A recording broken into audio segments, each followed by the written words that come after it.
Alléluia. Est-ce qu'on peut se lever à accueillir la présence du Seigneur?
tout le monde pour cette nouvelle étude. Amen.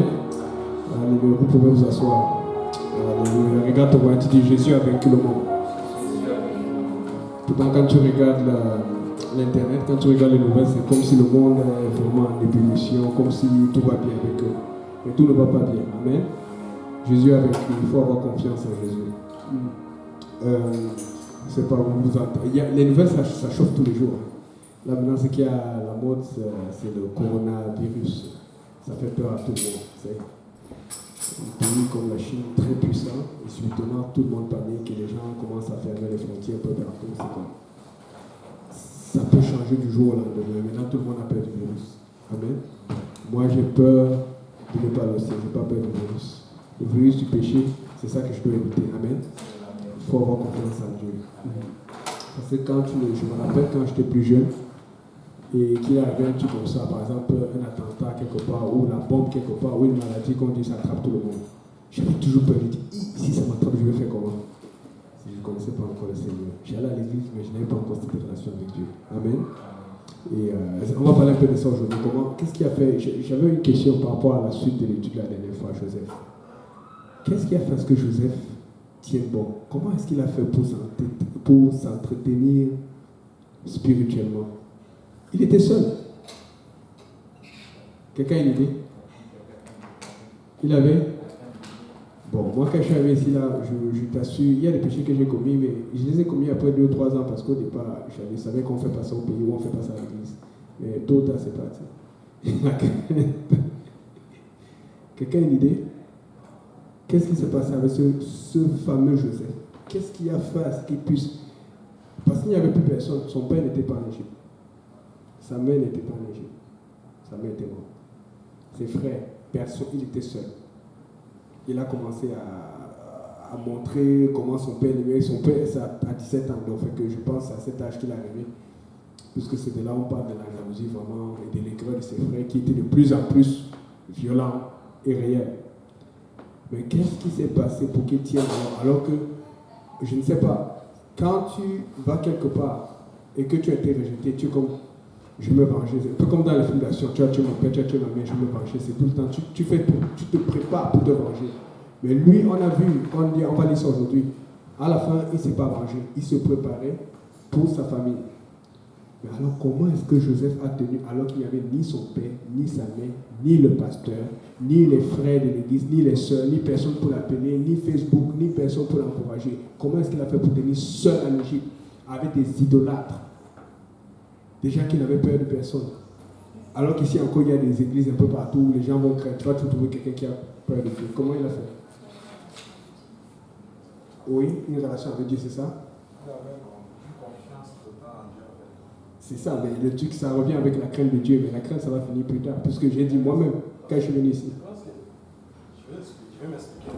Oui. Confiance totale parce que si tu as confiance totalement en Dieu, ça veut dire que tu vas rester fidèle à ses principes, à tout ce qu'il dit. Donc, même si c'est un peu comme si peut-être au travail, parfois il y a des gens qui disent des trucs, toi tu es chrétien, tu dois vraiment te remarquer que c'est ça. On le trouvait seulement bizarre, mais il disait que bon, voilà, moi j'ai mon Dieu, je reste confiant à ce qu'il dit. Je sais que donc dans ma situation peut-être va s'améliorer.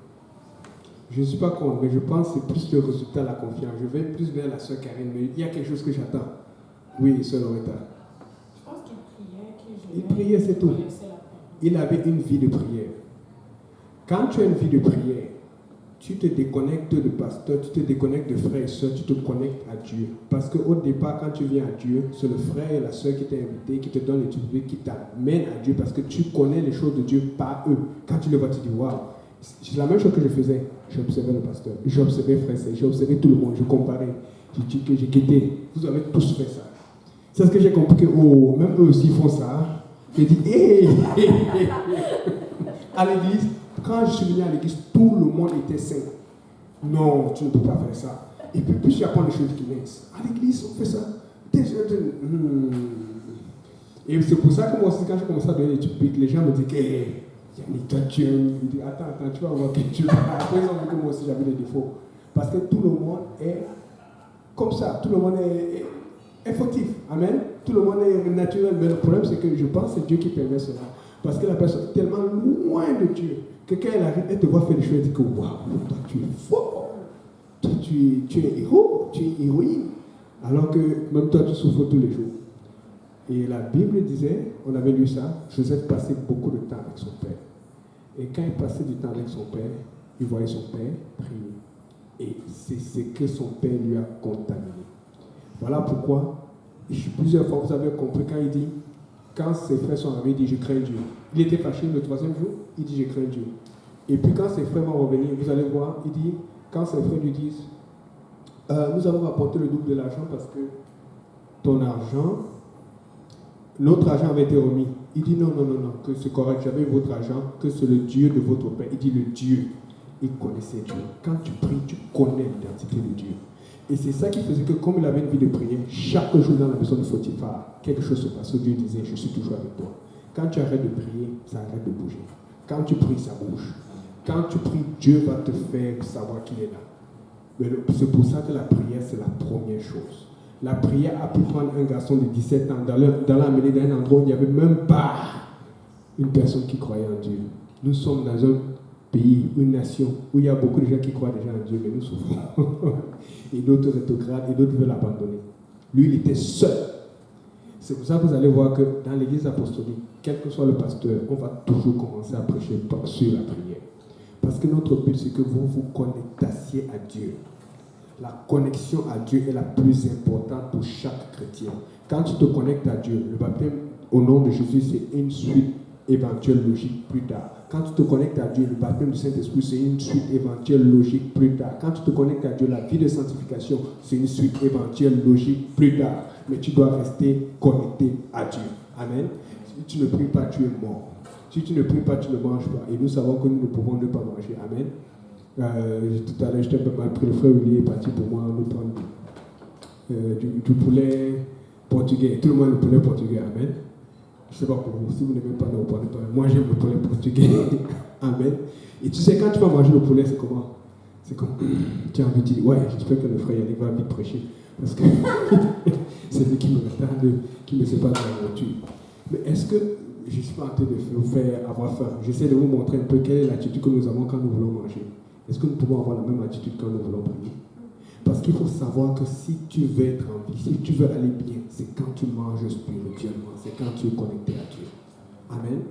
Et si vous remarquez, Abraham est vraiment l'un des premiers, des piliers de la foi en un seul Dieu. Et il a transmis cela à Isaac. Isaac a transmis cela à Jacob. Et c'est pour ça que tu vois Joseph qui dit le Dieu. Il ne dit pas les dieux, il dit le Dieu. Parce que les Égyptiens étaient des polythéistes. Mais Joseph était monothéiste. Il croyait en un seul Dieu. Tu sais, voilà un autre indice que je donne souvent aux gens. Parce que des fois c'est difficile. Ah, telle église fait ça, la sanctification, c'est comme ça, c'est comme ça. Quand tu veux commencer pour savoir quoi croire, qu'est-ce qu'on prêche? Unicité ou Trinité? Il n'y a qu'un seul Dieu. Regarde, on dit qu'il n'y a qu'un seul Dieu. Amen. Avant de continuer sur Joseph, je vais vous donner un petit bonus que j'ai trouvé l'autre jour. Vous vous rappelez, quand on avait parlé de Jésus, vous savez, les pharisiens qui l'attaquent. Et puis les pharisiens vont le lapider parce qu'ils disent à Jésus, mais toi tu dis que tu n'as même pas encore 50 ans, tu dis que tu as vu Abraham. Et Jésus dit, avant qu'Abraham fût, je suis. Amen. Donc, je vous ai montré le verset que j'avais trouvé qui disait, là où il y avait l'homme qui était aveugle, c'était dans Jean 9, verset 10. Et cet homme qui était aveugle, quand il avait été guéri, et les pharisiens ne voulaient pas croire, la Bible a dit que lui-même il disait, c'est moi. Amen. Et je vous avais vu, quand tu regardes l'Ancien Testament, quand tu regardes le Nouveau Testament, tu regardes la forme du mot en grec, ego émi. Le c'est moi que l'homme aveugle a dit, c'est la même forme que Jésus a dit, c'est moi. Est-ce qu'on me suit? Amen. Donc ça veut dire qu'on aurait pu remplacer, quand Jésus a dit, je suis, avant qu'Abraham ne fût pas, c'est moi. Jésus est Dieu. Amen. Maintenant, j'ai découvert autre chose dernièrement, c'était cette semaine. Notre semaine passée, j'ai fait crier quand j'ai vu ça. Parce que quand j'avais dit ça, les gens disaient que bon, ça c'est l'homme aveugle qui a dit ça. Qu'est-ce que Jésus lui-même a dit? Amen. J'ai trouvé un autre endroit où Jésus a dit c'est moi, sans dire je suis. Lisez un peu, allons dans Jean 6. C'est pour vous dire que, tu sais, Jésus essaie de leur faire comprendre que vous cherchez Jéhovah partout, alors qu'il est là devant vous. Amen. Et c'est la raison pour laquelle il dit à Philippe, je peux même sentir la voix du Seigneur, il dit, ouais, c'est Philippe ou c'est toi? Il dit, il y a longtemps que je suis avec toi, et tu cherches le Père. C'est Philippe, n'est-ce pas? Tu peux sentir comme Jésus dit, ouais, tu n'as pas compris. Tu peux réfléchir sur le Père où? Alors qu'il est avec toi. Celui qui m'a vu a vu le Père. Donc tu ne peux pas voir le Père sans le voir. Donc, lisons dans Jean 6, lisons verset 18. Si quelqu'un là, il peut chuter. Il souffla un grand vent et la mer était agitée.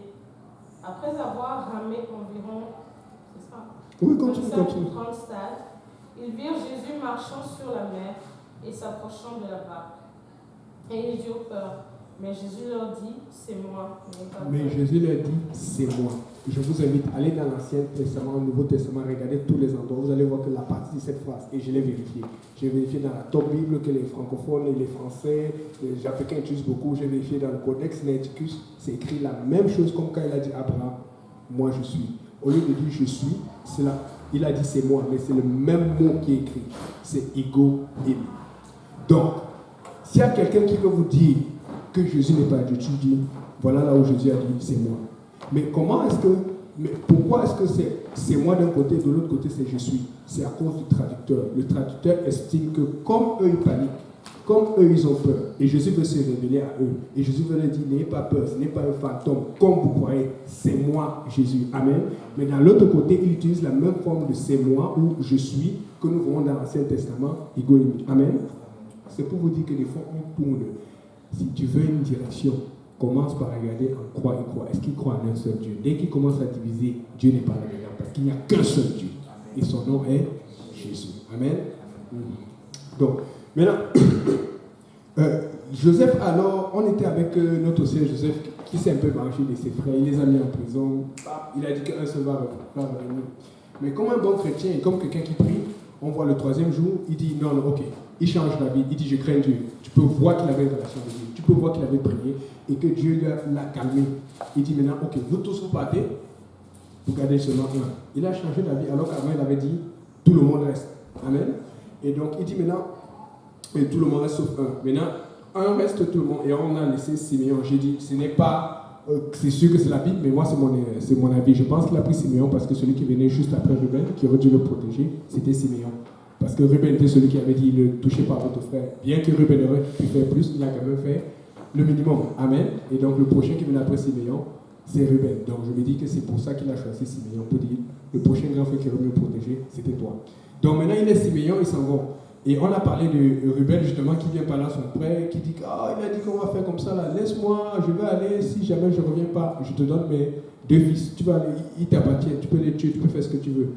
Et Jacob dit jamais, parce que Ruben, c'est pas comme ça qu'un homme de Dieu parle. Tu peux pas donner tes enfants alors que ce sont les petits-fils de ton père. Toi-même tu es où? Et tu voyais la lâcheté, tu voyais que dans la vie spirituelle de quelqu'un, ses réflexes, sa façon de se comporter, sa façon de parler, ça va déterminer. Amen. Ça va déterminer, tu vas le voir. Et c'est la raison pour laquelle je connais beaucoup d'entre vous ici. Là. C'est avant qu'on parlait des religions, on parlait de telle église. Ah, est-ce que telle église est bonne? Est-ce que telle personne est chrétienne? Ah, mais telle est. Ça a duré. Et puis après que vous avez fini au du public, beaucoup de gens vont parler. Ah, toi, tu vas, je vais à telle église. Tu dis, ah, ok.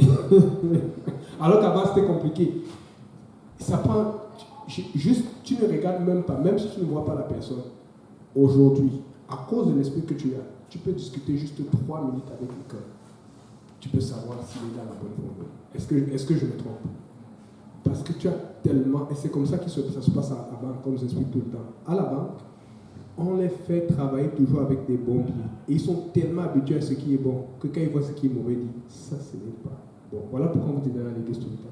Quand tu vas à l'église tout le temps, tu es tellement proche de Dieu, tu es tellement sanctifié par la présence de Dieu que quand quelqu'un vient avec un esprit qui n'est pas dans la direction de Dieu, tu vas sentir que oui, tu fais ça, mais il manque cela. Et c'est pour ça que beaucoup s'accrochent à ce qu'ils croient, parce qu'ils ont une source de vérité, ils ont une part de vérité, mais nous on veut toute la vérité. Amen. C'est toute la vérité qui va nous amener au ciel. Amen. Donc, on va continuer à lire. Allons, Genèse 43. Avant de continuer, je vais seulement rappeler que Judas, maintenant, ils sont la famille dans chez tout le monde. Donc, tout le monde va mourir, même le père, même Judas, même les frères. La famille, là, c'est quelque chose. Tout le monde veut manger. Amen. Donc, Judas dit, mais tu sais, donne-moi cet enfant, je réponds de lui. Tu prends, je serai ton esclave à jamais s'il ne revient pas. Judas a utilisé un autre langage. Et c'est pour ça que je vous ai dit que la façon dont Rebecca a éduqué Judas n'était pas la même. Parce que si tu remarques bien, lorsqu'ils étaient sur le point de tuer Joseph et de s'en débarrasser, c'est Judas qui a parlé, qui a dit non, ne tuons pas notre frère.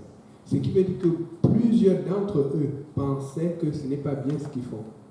Mais le seul qui a eu le courage de s'élever pour dire ne faisons pas ça, c'était Judas. C'est pour dire qu'il était déjà un leader.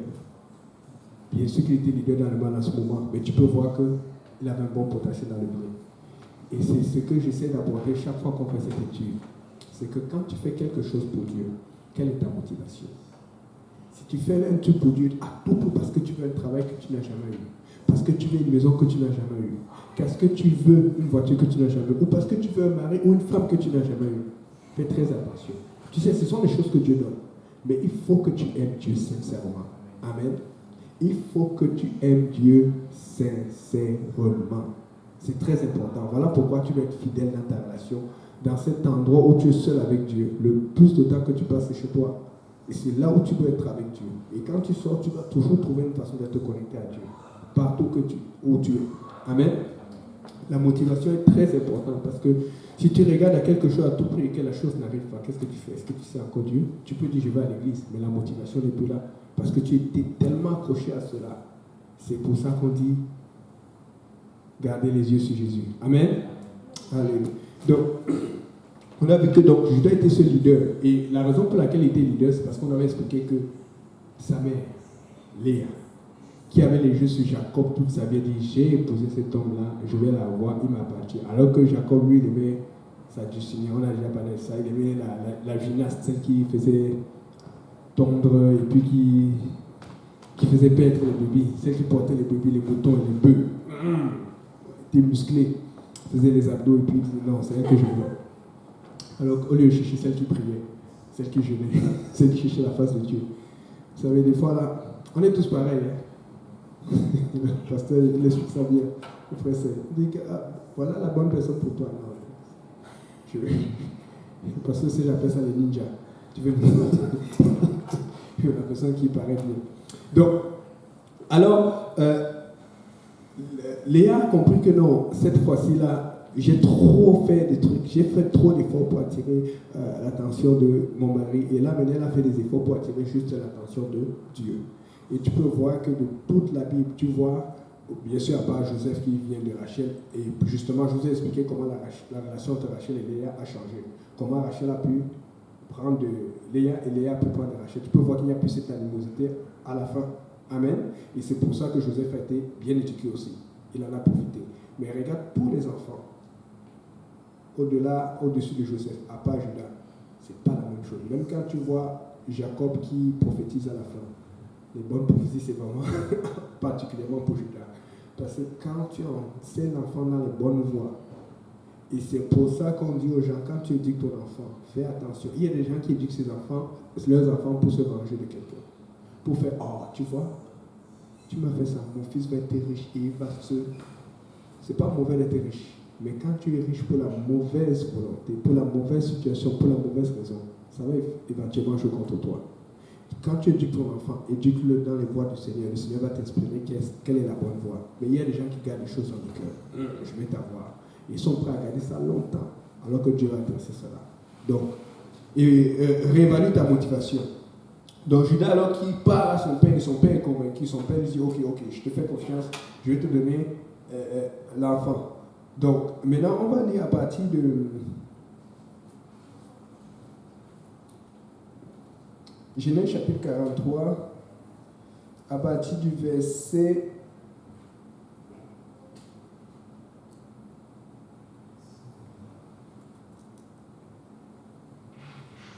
15. Si quelqu'un peut lire. Genèse chapitre 43, à partir du verset 15. Ils prirent le présent, ils prirent avec eux de l'autre argent, ainsi que Benjamin. Ils se levèrent, descendirent en Égypte et se présentèrent devant Joseph.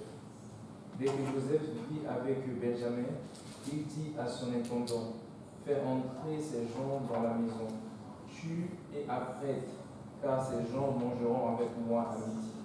Cet homme fit ce que Joseph avait ordonné, et il conduisit ces gens dans la maison de Joseph. Ils eurent peur lorsqu'ils furent conduits à la maison de Joseph, et ils dirent, c'est à cause de l'argent remis l'autre fois dans nos sacs qu'on nous emmène. C'est pour se jeter sur nous, se précipiter sur nous, c'est pour nous prendre comme esclaves et s'emparer de nos âmes. Ils approchèrent de l'intendant de la maison de Joseph et lui adressèrent la parole à l'entrée de la maison.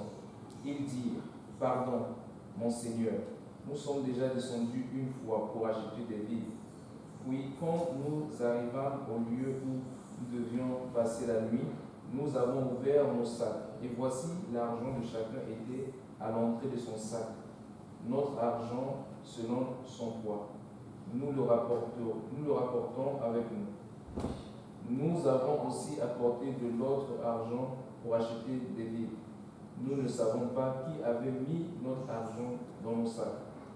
L'intendant répondit, que la paix soit avec vous, ne craignez rien.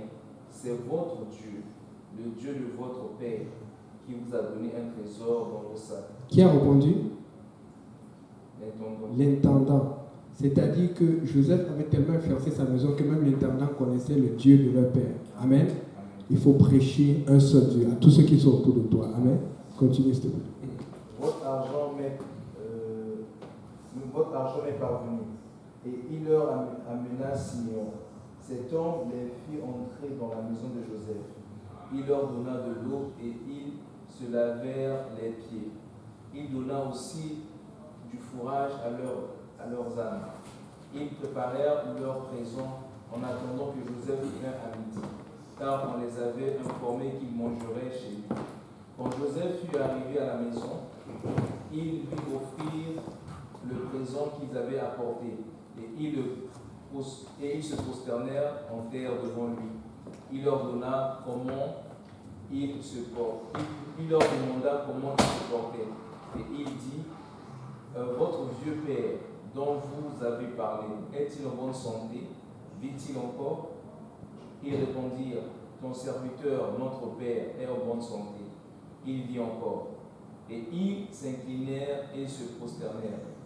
Joseph leva les yeux et jetant un regard sur Benjamin, son frère, fils de sa mère, il dit, est-ce là votre jeune frère dont vous m'avez parlé? Et il ajouta, Dieu te fasse miséricorde, mon fils. Ses entrailles étaient émues pour son frère et il avait besoin de pleurer.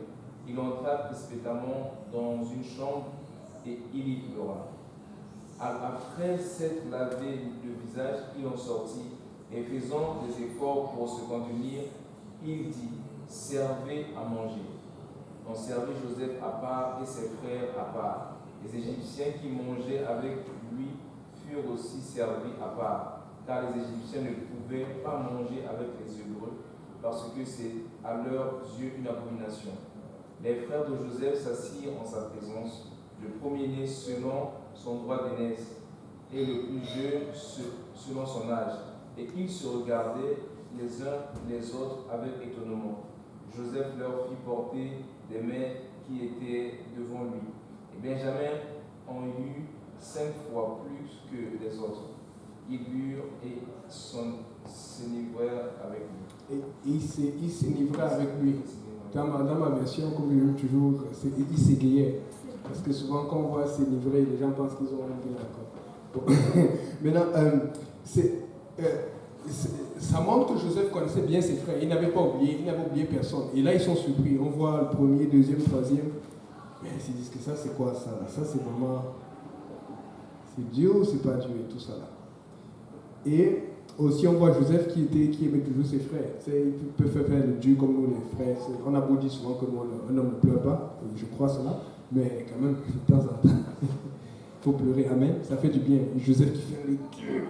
Où est votre frère? Il fait semblant. Comme tout le monde fait souvent semblant, il guette un peu. Ah, c'est lui. Et c'est Dieu, il s'en va. Il se cache. Il était très ému. Mais il a essayé de contenir son émotion parce qu'il avait une mission. Amen. Il voulait savoir si ses frères ont changé. Et c'est pas facile, mais il faut être capable de faire cela. Des fois, Dieu va te dire quelque chose, tu dis Seigneur, hey, comment l'autre va répondre, comment l'autre va penser? Obéis à Dieu. Parce que Dieu sait pourquoi il te demande des choses. Amen. Donc je continue. Maintenant, 44, les choses commencent, les choses intéressantes. Joseph donna cet ordre à l'intendant de sa maison, remplis de vivres les sacs de ces gens, autant qu'il en pourra porter, et mets l'argent de chacun à l'entrée de son sac. Tu mettras aussi une coupe, la coupe d'argent à l'entrée du sac du plus jeune. Donc, maintenant, Joseph va les piéger. La coupe du roi, la coupe de celui qui est second le roi. Amen. Et on va voir ce qui se passe. Donc, maintenant, là, Joseph les rattrape. Et quoi après lui? Je vais paraphraser parce qu'on ne va pas tout lire. Et il les rattrape et il dit, mais comment vous avez fait ça? Comment vous pouvez m'offenser, voler ma coupe? Il dit, non, oh, c'est encore la malchance. Les gars pensaient que tout était bien. Souvent, tu penses que tout va bien. Après, il arrive encore un problème. Et il faut toujours te battre. Tu continues de te battre. Je vous dis, surtout cette année-ci, on est tellement attaqué. On est tellement attaqué. Je vous dis. Des fois, je dis, Seigneur, est-ce qu'on va un peu... Aujourd'hui, je suis arrivé, j'étais très irrité. Et pas irrité contre quelqu'un, mais irrité contre l'esprit. Parce que le diable n'arrête pas. Il ne se fatigue que jamais. Amen. Et c'est à toi de le fatiguer. Juste un exemple. Déjà, on ne le raconte pas, mais les gens savent que, bon, la soeur Karine, sa voiture a lâché... je vais m'oublier. Je disais ça à Frère Jules, qu'on avait des problèmes. Mais j'ai pris les clés de l'Est chez Frère Jules. Mais je ne vais même pas dire qu'après ça, sa voiture a lâché totalement encore en route. J'ai oublié de dire ça. Parce que j'ai dit, prie pour nous, parce qu'on avait besoin. C'était chaud. Et il n'y avait pas que ça, il y avait un autre problème. Et ce jour-là, je voulais l'aider. J'avais un autre rendez-vous qui était important. Je n'ai pas pu être au rendez-vous. Mais en allant l'aider, j'étais retardé parce que le guichet bancaire a volé ma carte. J'ai dit, le guichet à côté de l'Est, ça n'a jamais fait ça. Je n'ai même pas encore fait de transaction. Je mets ce nom. Je n'ai même pas eu le temps de mettre mon mot de passe. Ça va. J'étais en train de partir, j'ai dit, bon, on va régler ça parce qu'elle est paniquée là-bas. Et puis je vois, ça va tout. J'ai dit, oh, c'est... Là, je fais plus la transaction, je prends ma carte et je pars. Il y a des choses bizarres qui vont vous arriver parce que vous êtes dans la vérité. Mais ne lâchez pas. Ne lâchez pas parce que quand vous voyez ces choses, c'est parce que la victoire est là. C'est parce que la victoire est là. C'est le but de l'ennemi, c'est de te faire peur. S'il est capable de te faire peur, il a gagné. Maintenant, ça ne veut pas dire que tu vas pas avoir peur. Le problème quand tu as peur, c'est ce que tu fais quand tu as peur. Parce que moi aussi, souvent, j'ai peur. Et ce n'est pas l'orgueil parce qu'il y a des choses, ce que je vous dis là maintenant, il y a des choses que quand le diable fait maintenant, c'est ok, là, il faut que, je sais seulement qu'il faut que j'aille prier, ou il faut que je fasse telle chose. Ça ne me fait plus peur parce que je suis tellement habitué. Mais il y a d'autres choses, quand il fait souvent, je dis, mince. Et c'est pour ça que je dis tout à l'heure, je t'ai irrité. Pas parce que j'avais peur, mais parce que j'ai dit, mais lui, là, il n'a pas compris. C'est comme ça le diable. Et il faut juste que tu prennes la main, tu donnes une claque. POM! Et la claque qui fonctionne, c'est toujours au nom de Jésus-Christ. Et quand tu dois prier, tu pries. Quand tu dois jeûner, tu jeûnes et tu le frappes. Soyons disciplinés. Soyons très disciplinés. Surtout dans les moments de réveil comme cela. Parce que ça va faire la différence dans les petits trucs pour toi, pour tes bénédictions, pour les âmes, pour ta famille. Ça va faire beaucoup de différence. Amen. C'est ça. Et juste un autre témoignage, c'est rapidement, je ne vais pas rentrer dans les détails, mais la soeur m'a resté là avec sa maman qui avait une situation depuis longtemps compliquée. Et puis, je ne vais pas rentrer dans les détails. Depuis, il y avait des tensions. Je dis, prie seulement, prie et tu conseilles, prie et tu lis la Bible. Mais il y a eu une délivrance cette semaine et sa maman a dit, ok, je vais chez toi pour habiter. Je peux vous dire, il fallait voir comment le diable était fâché, comment ça se secouait dans la famille. Mais, quand elle a su que la prière fonctionne, elle n'a jamais arrêté depuis le début jusqu'à la fin. Le problème quand tu commences pour prier pour une situation, c'est que quand tu ne vois pas de résultats, tu te dis, oh Dieu m'a oublié. Non. Le problème c'est que quand tu commences pour prier pour une situation, tu dis, je vais prier. Oh, est-ce que j'ai prié? Je dois prier. Est-ce que je n'ai pas prié? Je dois prier encore plus. Tu gardes la fidélité, tu pries, c'est ce que Dieu fasse. Parce que Dieu répond aux prières. Je vous promets, il y a des prières que j'ai faites il y a 2-3 ans, je ne prie plus pour cela. Je suis en train de faire d'autres prières parce que Dieu a répondu mes prières de l'année passée. Amen. Il y a d'autres, Dieu va te dire, attends, mais Dieu va répondre éventuellement. Parce que si tu pries fidèlement, pourquoi il ne va pas répondre? Amen. Je peux vous dire, j'ai vu beaucoup d'exemples, des gens qui étaient bloqués par des situations. Dieu a juste fait comme ça. Et c'est comme ça qu'Israël est sorti d'Égypte. Ils étaient là tout le temps. Et Dieu avait la solution. Dieu savait que si tu les premiers-nés, Pharaon va laisser. Mais vous savez, Dieu est bon. Parce que vous savez, si Dieu tue directement les premiers-nés d'Égypte, tout le monde va dire que Dieu est méchant. C'est pour ça que des fois, quand Dieu fait quelque chose, pour nous frapper nous-mêmes, on dit Seigneur, comment tu m'as fait ça? Mais si tu es sensible, si tu reconnais, tu vas voir que Dieu t'a averti plusieurs fois à l'avance. Dieu ne frappe jamais sans t'avertir. Dieu va toujours te prévenir. Parce qu'il t'aime. Et Dieu a fait ça même pour Pharaon. Combien de fois pour toi qu'il aime? C'est pour ça que des fois, certaines situations arrivent. Ça stresse, ça met mal à l'aise. Dieu te donne le temps de prier. Dieu te donne le temps de te rectifier, de t'ajuster sur peut-être ta mauvaise direction, ton mauvais comportement. Mais quand tu n'écoutes pas, il va tout faire pour demander à quelqu'un d'intercéder. Mais tôt ou tard, quelqu'un va se fatiguer d'intercéder pour toi parce que la personne a ses propres problèmes. Et devine qu'est-ce qui va arriver. Quand le malheur arrive, le Seigneur m'a abandonné. Alors que le Seigneur a tout fait pour t'avertir depuis longtemps. Nous devons être disciplinés. Dieu a essayé 9 plaies. Et dans plusieurs de ces plaies, Pharaon a dit ok, laissez aller le peuple. Après, Pharaon a changé d'avis plusieurs fois. La Bible dit depuis, je pense, c'est Exode 29, je ne sais plus quoi là, que je sais que Pharaon ne laissera pas aller mon peuple sauf par une main forte. Dieu savait déjà. Et les gens disent que Dieu a dit non. Écoute, quand Dieu a dit c'est parce que déjà au départ, Pharaon ne voulait rien savoir. Mais il faut comprendre que, vous savez pourquoi Dieu a dit le cœur de Pharaon? C'est parce qu'il était comme ces gens, un peu comme moi là, quand je ne croyais pas en Dieu. Tu sais, je vais aller un peu tricher un peu, et puis je vais à la boîte, et puis demain je vais aller à l'église, et puis je vais. C'est ce que Dieu va faire. Parce qu'il sait que si tu arrives au trône, tu vas dire Seigneur, je suis allé à l'église telle fois, j'ai fait telle bonne action, tout ça là. En fait, Dieu va te donner un temps pour que tu fasses un choix. Et il va tout faire pour que tu ailles vers le bien. Mais ce qui se passe, c'est que quand le temps de la visitation, la raison pour laquelle Jésus pleure sur Jérusalem, quand ça passe, Dieu va faire ce que tu es de l'autre côté, parce que tu ne peux pas rester au milieu. Et c'est pour ça qu'il a endurci le cœur de Pharaon. Parce que quand Pharaon ne voulait rien savoir, Pharaon allait toujours un peu relâcher, jouer avec le feu. C'est pour ça qu'on dit ne joue pas avec Dieu. Quand Dieu ouvre une porte et tu as l'impression que ça va bien, c'est parce que Dieu est en train de t'attendre que tu agisses. Et tôt ou tard, il va fermer cette porte. Et quand il a endurci le cœur de Pharaon, Pharaon a eu le courage d'aller lutter contre Israël. Et puis Dieu l'a nettoyé une fois avec tout son amour. C'est pour ça que dans le temps normal, tu vois, moi je ne sais pas, tu vois les gens qui traversent l'eau, l'eau vient de se diviser en deux. Tu es fou. Moi je vais fuir, je dis, hey, ça c'est encore quelle qualité ça? L'eau se divise en deux. Maman Nagai, je vais fuir. Mais eux, lui, il était tellement endurci qu'il dit, oh, on va aller les prendre. Parce qu'eux, ils ont traversé l'eau, ça veut dire que tu vas traverser l'eau, ils ont une relation avec Dieu. Amen. Et Pharaon était tellement aveuglé qu'il est rentré dans les pièges du Seigneur. Dieu nous ouvre les yeux pour qu'on ne tombe pas dans le piège du diable. Le diable a déjà un plan pour toi. Mais tu dois être soumis à Dieu pour éviter le plan du diable. Et donc, regardez, la Bible dit qu'ils non seulement ils ont laissé, il a dit sortez d'Israël Pharaon, mais ils leur ont donné encore de l'argent. On les bénissait parce qu'on avait peur, on est que pardon, partez. Prenez, parce qu'on sentait la mort. Écoute, et ce qui se passe, c'est que quand la mort est arrivée, quand le malheur est arrivé, tu ne peux pas revenir en arrière parce qu'il y a des gens qui avaient perdu leurs parents et leurs parents étaient toujours enterrés. La douleur était trop forte. Dieu a la solution pour nous tous. Mais c'est à nous de ne pas arriver à la solution qui fait mal. C'est pour ça qu'on dit, je n'ai prié.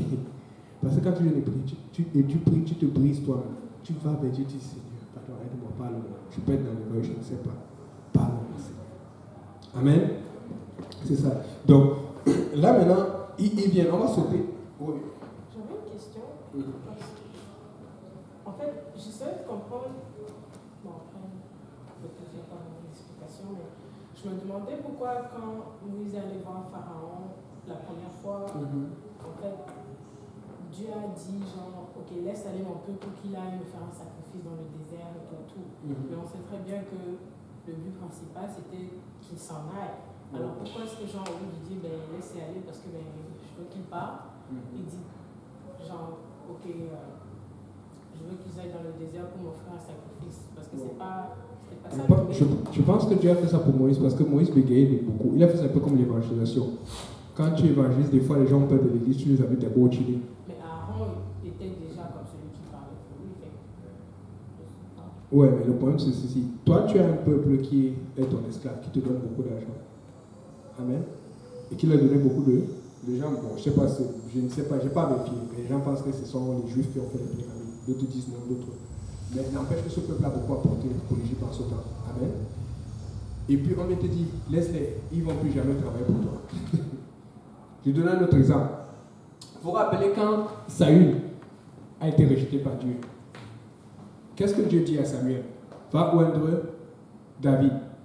Amen. Mais Samuel dit, Saül va apprendre, il va me tuer. Qu'est-ce que Dieu lui dit?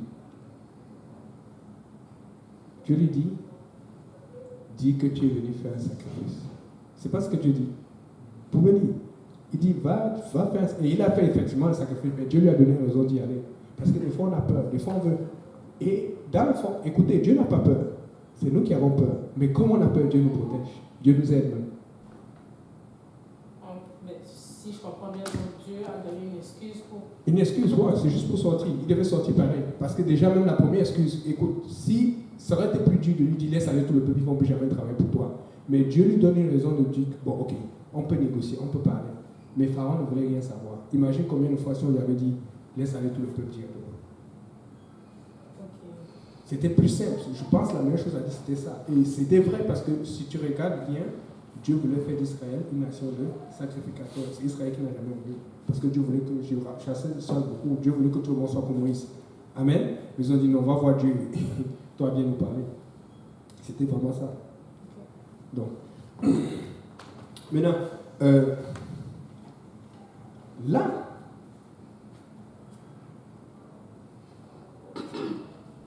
c'est ici,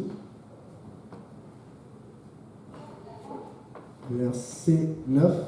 Là, il dit que celui de tes serviteurs qui se trouvera à la coupe meurt, et que nous soyons nous-mêmes esclaves de mon Seigneur. Et il dit qu'il soit donc selon vos parents, celui-ci qui se trouvera, la coupe sera mon esclave et vous serez innocent. Tu vois que Joseph avait préparé. Toujours dans l'émotion, il était déjà prêt à dire que ok, celui qui a fait va mourir. C'est toujours comme ça. Des fois dans l'émotion, tu as fait une erreur, tu ne te rends pas compte. Je te jure, je juste la tête de ma mère, sur la tête de mon père. Après tu dis, oups. Il faut faire attention, il ne faut pas parler vite. Amen. Il faut toujours vérifier. Et donc, lui, on avait déjà préparé l'internat, j'imagine. On a dit non, vous serez, celui qui on va trouver sera juste esclave. Aussitôt, chacun descendit son sac à terre et chacun ouvrit son sac. L'intendant les fouilla, commençant par le plus âgé, on dit c'est le plus grand, c'est pourtant celui qui va être le plus voleur, et finissant par le plus jeune. Et la coupe fut trouvée dans le sac de Benjamin. Le plan était bien forgé. C'est Joseph qui avait pleuré précédemment et qui voyait que ses frères ont changé, mais il a dit on ne sait jamais. Amen. Dieu sait quand quelqu'un a changé, mais nous ne savons pas. Voilà pourquoi on dit tu dois être baptisé au nom de Jésus-Christ. Tu dois être repenti, tu dois être rempli du Saint-Esprit, avec l'évidence de parler en langue. Il y a des gens qui sont au départ, ou ailleurs, qui n'ont pas d'eau peut-être pour se faire baptiser. Dieu va régler cela, mais le plan du salut, c'est la nouvelle naissance. Amen. Parce que je dis ça, parce que beaucoup de gens apportent tout ça. Dieu connaît mon cœur, Dieu connaît. Écoute, tu as l'église, tu as la Bible qui enseigne ces choses, et tu ne fais pas. Tu penses que tu vas passer devant Dieu, alors qu'il y a des millions de personnes qui le font devant toi. Et tu veux te cacher juste pour justifier des choses que nous ne voyons pas, que Dieu voit, que Dieu va montrer devant tout le monde à la fin. Parce que la Bible dit qu'on va tout voir. On va tout voir. Les gens ont honte. Ils vont dire, peut-être je pense que les gens vont dire, Seigneur, cache-moi. Bon, parce que les gens ont honte. Les gens ont honte, je vous dis. Oui. Ça veut dire qu'il les a comme mis à l'épreuve parce que pour lui, il voulait voir s'il Oui. avait vraiment Il avait changé besoin de voir parce qu'il n'était pas sûr. Parce que déjà, la première épreuve, c'était aller ramener votre frère. Il avait dit clairement. Et c'est pour ça que Judas et Reuben dit cet homme nous a fait bien savoir qu'on ne revient pas ici si votre frère ne revient pas. Il l'a dit clairement. Mais il avait besoin. Tu sais, des fois, Dieu est pareil pour moi. Il y a des choses, Dieu m'a dit, telle personne, fais confiance à telle personne. J'ai dit, jamais. Surtout au niveau, là où j'ai le plus de difficultés, c'est dans le pardon. C'est dans le pardon. Parce que j'ai des gens qui m'ont comme. Des fois, tu as le moment que la personne t'a. Tu as ouvert la bouche et elle a mis le couteau comme ça là. Et Dieu a dit, bon, va faire tel choix. J'ai dit, hé Seigneur, tu te rappelles exactement comme, je ne sais pas, c'est Nathan, c'est qui là qui dit, Seigneur Paul, tu te rappelles pas comment il a tué tes prophètes et tout ça là? Comment tu m'envoies lui, tu veux, Seigneur, prends ma vie au lieu de m'envoyer, on va me tuer. Que je m'en paix. C'est le plus difficile. Et souvent, c'est là où il y a. C'est pour ça que je dis souvent dans cette église, des fois, les personnes qui sont les plus accrochées, qui s'énervent le plus entre elles, quand vous êtes soumis à Dieu, vous êtes plus efficace à deux dans le Seigneur que les gens qui s'entendent naturellement plus. Parce que c'est l'Esprit de Dieu qui a agi en vous maintenant. J'ai remarqué ça. Quand tu es soumis, mais ça prend d'être soumis, d'avoir une vie de prière assez forte. Tu es plus efficace avec quelqu'un avec qui tu ne t'entends pas naturellement quand c'est dans le Seigneur. Parce que quand vous allez faire les choses, vous allez être sharp. Mais souvent avec quelqu'un avec qui tu t'entends, dès qu'elle fait « Ah, c'est correct », l'autre fait « Là, c'est correct ». Mais quand c'est quelqu'un avec qui tu t'es déjà « Coucou », chacun, et tu oublies là, mais tu sais, on fait ça pour Dieu. Regarde bien, tu vas voir. C'est pour ça que Dieu permet qu'il y ait toujours l'opposition, même dans l'église. Ça nous garde éveillés. Amen. Maintenant, je voulais en dire juste par exemple, ok, là on dit par exemple, l'amour ne soupçonne pas le mal. Amen. Ouais. Tu es censé comme croire que tout est beau, tout va bien, et que ça va avec l'autre personne. Ouais. Mais là, clairement, étant donné qu'il y a eu quand même un passé assez lourd pour ses frères, tout ce qui s'est passé, il n'a pas juste pris pour acquis que tout va bien. Il voulait mettre à l'épreuve pour révéler l'état de leur cœur pour voir si vraiment ils avaient changé. C'est ça. Et quand on dit l'amour ne se sent pas le mal, par exemple, on donne l'exemple, un professeur qui va abuser d'un enfant, on ne va pas arrêter d'aller à l'école à cause de cela, mais on va punir le professeur. Maintenant, est-ce qu'on va le rejeter totalement? Il faut pardonner. Amen. Mais on ne va plus le mettre dans une situation où il va enseigner. Donc, quand tu dis l'amour se sent le mal, c'est quelqu'un t'a fait mal. Ne va plus te le mettre dans une situation où il va te faire mal. Mais ça ne veut pas dire que tu dois commencer. Parce qu'il y a des gens, quand quelqu'un leur fait mal, ce que tu fais à la personne est 3 fois plus que ce que la personne t'a fait. Parce que ta réaction n'est pas bonne. Tu comprends un peu? Maintenant, la première chose, je vous ai raconté ça. Tu lis, quand les frères arrivent la première fois, Joseph les reconnaît et il se rappelle directement, oh, voilà les rêves que Dieu m'a donnés. Mais il était fâché parce qu'il voilà, sûrement il avait des tics, des choses, tu parles comme ça. Il ne s'est pas révélé. Mais il était puissant maintenant. Qu'est-ce qu'il a fait? Il l'a ramené en prison 3 jours. Dieu n'a pas parlé avant, Dieu a laissé. Qui c'est ce qui se calme? Parce que Dieu va permettre cela. Un autre truc qu'il a fait, il a donné 5 fois plus de nourriture à son frère. Dieu n'a pas refusé. Il y a des choses que Dieu va te permettre de faire. Mais Dieu n'aurait pas été d'accord s'il ne donnait pas de nourriture à ses autres frères du tout. Tu comprends un peu? Ça, c'est une différence. Il y a des à côté. Pareil pour moi, il y a des choses que je peux faire. Il y a des gens avec qui je peux faire parler au téléphone quand j'ai des problèmes ou à qui je vais demander la prière. Souvent, frère Saint-Christ, frère Jules et tout. Mais il y a des gens avec qui je n'ai rien contre vous, mais je ne vais jamais demander la prière à la personne parce que tu vas demander la prière à la personne pendant 4 ans, elle dit ça va, est-ce que tu as encore besoin de prier? C'est un peu parce que ce sont ces gens que je nomme, ce sont des gens que naturellement, des fois, c'est moi qui va demander, mais des fois, ils prient pour moi sans que je n'ai besoin de demander. Mais il y a des gens qui veulent te croire le dos. Tu sais, je me suis senti, je suis rentré, le Seigneur m'a parlé de toi, comment ça fait le spectacle, je me suis levé, j'ai senti qu'il fallait que j'intervienne dans le spirituel. Ça devient vraiment. Ils n'ont pas besoin de savoir ça. Tu as pris pour moi, merci, alléluia. Mais tu as besoin de dire ça à tout le monde. Amen. Donc maintenant, et c'est ça qui arrive. Mais Joseph ne connaît pas tout ce que Dieu connaît. Mais peut-être que Dieu l'avait fait sentir qu'ils ont changé. Mais Joseph, il a vécu longtemps, il a l'expérience. Il connaît les choses quand quelqu'un a changé. Écoute, tu sais, ce mouillé-là, je sais qu'il y a des gens qui sont fait baptiser, mais ils avaient plus peur, ils n'étaient pas là, tout. Mais déjà, se faire baptiser au nom de Jésus, c'est quelque chose. Parce que personne n'aime se mouiller. Se mouiller, c'est humiliant. Parce que normalement, quand tu te mouilles, c'est quand tu es seul. C'est quand tu es seul pour te laver, tu es dans la nudité. Et se mouiller quelque part, c'est une sorte de nudité parce qu'on te couvre, mais on te couvre avec quelque chose qui est beaucoup plus court, beaucoup plus mince, beaucoup plus... Parce que tu vas avoir l'eau sur toi, donc il y a des parties du corps qui apparaissent. Donc tu t'humilies, même si c'est juste un témoin, le pasteur ou quelqu'un d'autre. Tu t'humilies déjà devant quelqu'un d'autre. Donc tu ne peux pas juste rentrer dans l'eau, surtout quand quelqu'un t'a dit que non, là-bas il baptise seulement comme ça, ici il faut baptiser comme ça là. Écoute, ça prend que tu as quelque chose. Donc quand quelqu'un rentre déjà dans l'eau, on se dit que non, ouais, cette personne-ci, tu comprends un peu. Mais normalement, Dieu connaît le cœur de la personne, il connaît la repentance de la personne. Mais nous, on a besoin de ceci. Et c'est pour ça que c'est l'Église qui baptise d'eau. Mais ce qu'on peut faire pour voir que Dieu a approuvé, c'est quoi? C'est le baptême du Saint-Esprit, parce que c'est Dieu qui baptise. Chacun fait sa part. L'Église fait sa part, Dieu fait sa part. Mais encore, il y a la sanctification. On a appris que quand quelqu'un vient se faire baptiser au Saint-Esprit, tu ne le prends pas, tu le mets dans les champs ou tu le mets dans le ministère, parce qu'on a vu comment le diable travaille. Amen. Il y a un temps que ça prend. Mais il y a des gens que dans ce temps-là, tu ne vas jamais lui donner le ministère parce que tu sais qu'il ne répond pas à certains critères minimum. Amen. Mais c'est pour nous. Mais Dieu sait qui a changé. Mais ce qui se passe, c'est que toi, quand tu suis ce que le pasteur s'enseigne, tu vas voir que la personne a changé. Parce que tu vas voir des petits trucs. Et c'est là où tu vas pouvoir travailler avec. Donc Joseph avait besoin de savoir. Amen. C'est correct si on a besoin de savoir. Mais il y a des gens qui ont besoin de... C'est pour ça que c'est à toi d'être honnête avec toi-même. Il y a des limites quand même. Il y a des gens qui ont besoin de savoir. Ils ont tellement besoin de savoir que ça passe que la personne qui a changé change facilement. Que c'est même quoi ça. Je fais un effort pour changer. Il faut savoir qu'il y a des gens qui ont des limites. Il y a des gens que C'est quand ils se repentent, même avant moi, quand ils se sont excusés, c'est ce qu'ils ont fait. Moi, je trouve que ce n'est pas assez par rapport à ce qu'ils ont commis. Mais j'ai accepté parce que je sais que pour lui, il a fait ce qu'elle. Pour cette personne, fait ce qu'elle a fait là. Ça, c'est grand. Tu vois un peu. Il y a des gens qui vont se reprendre, même quand ils vont te dire, ils vont venir te dire, ok, tu m'as fait ça là et tout. Et puis mais ça m'avait énervé. Et puis, mais je vois quand même que j'aurais dû faire ça. Pour moi, c'est beaucoup. Même s'il est venu m'accuser ce que j'ai fait. Parce que c'est une personne qui d'habitude ne veut pas parler de ses torts. Donc même si elle va te mettre en premier comme tort, avant. Mais il y a des personnes que quand il va me dire la même chose, je vais refuser. Parce que j'estime que ta maturité spirituelle, ça te demande plus que ça. Tu dois reconnaître ton tort. Tu comprends un peu? Mais n'oublie pas, le but c'est d'amener les gens à Dieu. Mais on veut tellement que les gens reconnaissent leur tort que des fois tu empêches la personne de grandir. Voilà pourquoi la Bible dit que prier pour eux. Quand quelqu'un ne veut pas reconnaître son tort ou ne veut pas changer, tu pries, mais tu ne vas jamais livrer. Peut-être que Joseph allait faire quelque chose qu'ils allaient rester en prison, c'est ce qu'ils chantent. Tu ne sais pas. Peut-être que Joseph allait mettre dans une situation, c'est ce qu'ils reconnaissent. Mais il les a laissés aller tous. C'est ce qu'ils ont parti voir le frère. Mais la première fois, il n'a pas laissé tout le monde aller, il a gardé un. La deuxième fois, ils ont vu, et c'est ça qu'il est en train de faire. Peut-être qu'il avait un plan déjà. Et je te dis, et moi je pense sincèrement que son plan n'était pas de les tuer, son plan était de les travailler.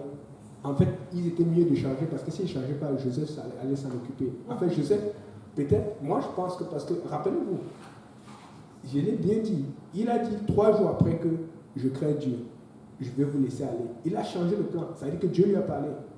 Je suis sûr qu'il a mis Dieu, comme il parle à Dieu, Seigneur, ok, je vais faire ça. Seigneur, s'ils font l'erreur, s'ils faisaient l'erreur d'accuser Benjamin, c'était fini pour eux. Parce que là, il avait dit, Seigneur, tu as vu. Tu sais, des fois, tu veux faire quelque chose. Ça, c'est ces choses qui sont arrivées. Il y a des gens qui m'ont. J'ai dit, Seigneur, je vais régler. J'étais à 2 parties, tu as dit, attention, fais attention. J'ai dit, ok, on va voir. Et la personne n'a pas fait. Je vous promets, des fois, je suis dur avec les personnes. Quand je mets Dieu à, ok Seigneur, c'est bon, je reste tranquille. Mais quand la personne fait l'erreur, parce que moi aussi, et je suis aussi irrité, je suis aussi humain. Si je fais ce que Dieu a fait, Dieu m'a dit de faire, et puis la personne n'a pas reconnu, tant pis pour toi, tu es entre mes mains. Parce qu'il n'y a plus rien à faire. Mais si Dieu touche la personne fait ce qu'il a fait, tant mieux. Et voilà pourquoi Joseph m'a pleuré, parce que Dieu lui avait sûrement dit que non, c'est correct, mais il ne croyait tellement pas, parce qu'il a tellement été offensé que quand il a vu la réaction, il a dit non, c'est incroyable. Et il s'est. Mais c'est bien quand c'est Dieu qui le fait. Amen. Donc c'est bon d'évaluer, c'est bon de mettre à l'épreuve, mais fais attention parce que ce que tu fais en poste, tu le fais. Mais quand tu mets à l'épreuve, c'est vraiment pour savoir, c'est parce que tu ne sais pas. Mais quand tu mets quelqu'un à l'épreuve, alors que tu sais bien que la personne a changé, ça c'est inutile. Ça c'est l'orgueil. Ça c'est pourquoi tu le fais si tu sais que la personne a changé. Mais honnêtement, Joseph n'est pas sûr. Tu peux le voir. Et c'est pour ça qu'il pleure, parce que c'est comme ça le surprend. Il se rend compte que, en fait, quand il n'était pas là, quelque chose manquait là-bas. L'humeur, les choses, eux voulaient se débarrasser de Joseph, mais c'est sûr qu'ils ont vu que l'amitié de Joseph, sa façon de faire. Je vais raconter une histoire. C'est une cousine, je ne sais plus son prénom. On était en train de, quand je venais ici au Canada.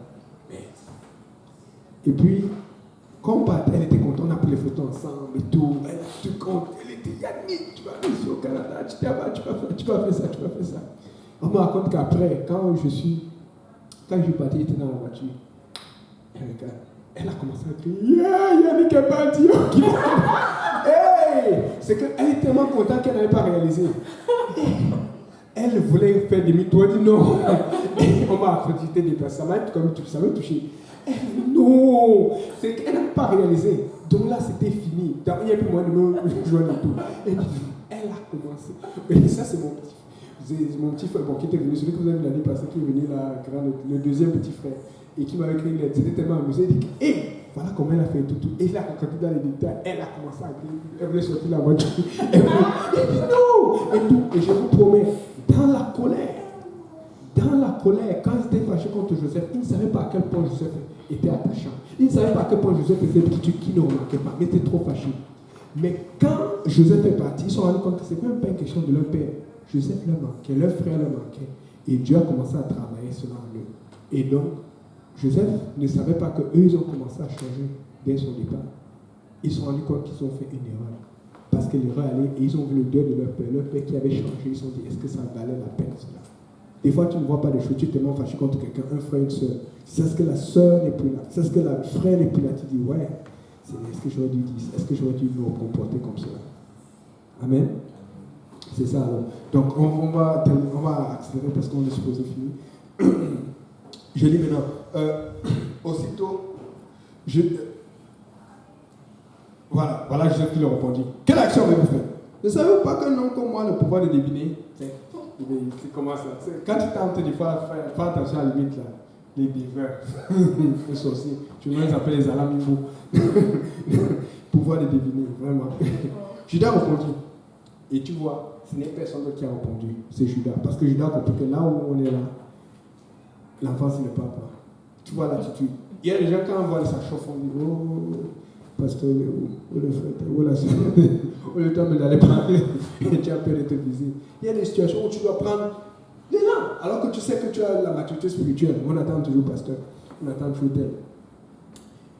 Que dirons-nous à mon Seigneur? Regarde comment il parle. Comment parlerons-nous? Comment nous justifierons-nous? Dieu a trouvé l'iniquité de tes serviteurs. C'était un poète. Nous voici esclaves de mon Seigneur. Nous. Et c'est lui chez qui s'est trouvé la coupe. Il dit nous voici esclaves. Alors qu'on a dit que c'est celui chez qui s'est trouvé la coupe qui était esclave. Il dit nous. Il commence déjà. Et Joseph dit Dieu me garde de faire cela. L'homme sur qui la coupe a été trouvée sera mon esclave. Mais vous remontez en paix vers votre père. Lui, il attendait seulement. Vous remontez un peu, après 10 km. Tous les chats de Jupon vous entourer. Et vous n'avez encore rien fait. Judas s'approcha de Joseph et dit de grâce, mon Seigneur, que ton serviteur puisse faire entendre une parole à mon Seigneur et que sa colère ne s'enflamme point contre ton serviteur, car tu es un homme comme Pharaon. Tu sais pourquoi? Parce qu'on n'approchait pas de Joseph comme cela. C'est pour ça qu'il ne mangeait pas, parce qu'il était hébreu. On a dit ça tout à l'heure. Joseph, bon, on ne savait pas que Joseph était hébreu, mais Joseph mangeait avec les Égyptiens. Ils ont mangé à part. Il n'a pas mangé avec eux. Eux se sont assis à part. Tu ne pouvais pas approcher Joseph. Mais la Bible dit que Judas, il s'est approché. Normalement, quand tu t'approchais, on pouvait déjà le tuer. Donc, il y a des gens qui attendent quand on dit ok, qui va se lever Dieu? Il va se lever avant nous. Lui, il s'est vouloir lever plus. Donc, il cherche d'abord une raison pour qu'on le prenne. Comme ça, si on dit oh, on a tué, on a attrapé, il a fait quelque chose qu'il ne veut pas, on peut laisser l'autre. Il s'approche, il dit pardonne-moi parce que je sais que tu es comme Pharaon. Donc, il prend déjà des risques. Il dit dans l'attitude, tu sens qu'il est décidé. Il y a des fois, tu dis que tu es décidé avec Dieu, mais dans l'attitude, tu fais tout le contraire. Seigneur, je t'aime et j'ai froid. Et quand tu veux vivre pour Dieu, tu veux vivre pour Dieu. Quand tu veux mourir pour Dieu, tu veux mourir pour Dieu. Il y a beaucoup de gens qui disent A mais qui font B, ou qui disent C mais qui font D. Il faut que tu sois authentique. Amen. Un chrétien est un chrétien authentique. Il dit que la colère ne s'enflamme point contre ton serviteur. Mon Seigneur a interrogé ses serviteurs en disant avez-vous un père ou un frère? Nous avons répondu fais-le descendre. Je continue, je descends. Et puis il descend. Ton serviteur, notre père, nous a dit, ça c'est verset 27, vous savez que ma femme m'a enfanté deux fils. Je descends encore. Maintenant, verset 30. Maintenant, si je retourne au père, il raconte maintenant tout ce qui s'est passé, tout ce qu'il ne sait pas, comment il a réussi à convaincre son père de revenir avec Benjamin, comment c'était compliqué. Il dit maintenant, si je retourne auprès de ton serviteur, mon père, donc il dit que même son père c'est ton serviteur. Tu es important. Tu vois, le langage avait changé, alors qu'avant, quand il parlait, on l'insultait. Je vous ai raconté comment on faisait pour moi, non? Et là maintenant c'est lui de ton serviteur, mon père, sans avoir avec nous l'enfant à l'âme duquel son âme est attachée. Il mourra en voyant que l'enfant n'y est pas. Et tes serviteurs feront descendre avec douleur dans ce jour de mort les cheveux blancs de ton serviteur. Donc tu vois, il met serviteur partout tellement que même car ton serviteur a répondu pour l'enfant. Il ne dit même pas moi. Ton serviteur a répondu pour l'enfant en disant mon père, si je ne le ramène pas auprès de toi, je serai pour toujours coupable envers mon père. Permets donc, je te prie, à ton serviteur de rester à la place de l'enfant comme esclave de mon Seigneur et que l'enfant remonte avec ses frères. Comment pourrais-je remonter vers mon père si l'enfant n'est pas avec moi? Un spirituel. Que je ne vois point l'affliction de mon père. Joseph, verset 45, chapitre 45, verset 1, ne pouvait plus se contenir devant tout. Il l'entourait, il s'écria, faites-moi dire tout le monde. Et il ne payait sa personne avec Joseph. Quand il se fit connaître à ses frères, il éleva la voix et pleura. Et voilà pourquoi un homme peut pleurer. Amen. Et dans les autres cas, faites attention. Je sais tout qu'il y a des gens qui pleurent pour la demande en mariage ici. Parce qu'ils ont refusé de pleurer encore. En tout cas, bon, on ne va pas rentrer là. Non, ça c'est pas biblique, c'est une affaire de JPD. homme égyptien, femme. Et les Égyptiens l'entendirent et la maison de Pharaon l'entendit. Joseph dit à ses frères, je suis Joseph. Mon père vit-il encore? Et ses frères ne purent lui répondre car ils étaient troublés en sa présence. Joseph dit à ses frères, approchez-vous de moi. Et ils s'approchèrent. Et il dit, je suis Joseph, votre frère que vous avez vendu pour être mené en Égypte. Maintenant, ça c'est la phrase pour finir. La phrase la plus puissante de toute cette histoire. Ne vous affichez pas et ne soyez pas fâchés de m'avoir vendu pour être conduit ici. Car c'est pour vous sauver la vie que Dieu m'a envoyé devant vous. Amen. Il dit, c'est pour vous sauver la vie. Et il dit, ne vous fâchez pas. Maintenant, j'ai une question. Et ne répondez pas, mais examinez-vous vous-même. Examinez-vous vous-même et répondez sincèrement à la question. Regarde les personnes de l'église ou hors de l'église avec qui tu t'es vraiment fâché ou irrité. Essaie de voir, est-ce que tu es capable de lui dire, ne te fâche pas, mais c'est pour te sauver que Dieu m'a mis dans cette situation.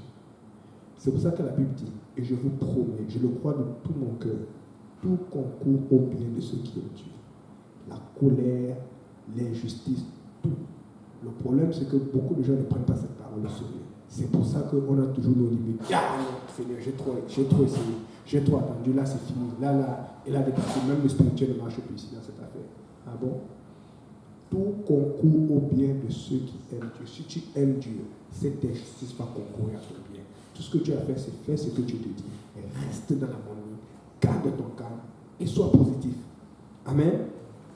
Alléluia. On va se lever. Est-ce qu'il y a d'autres questions?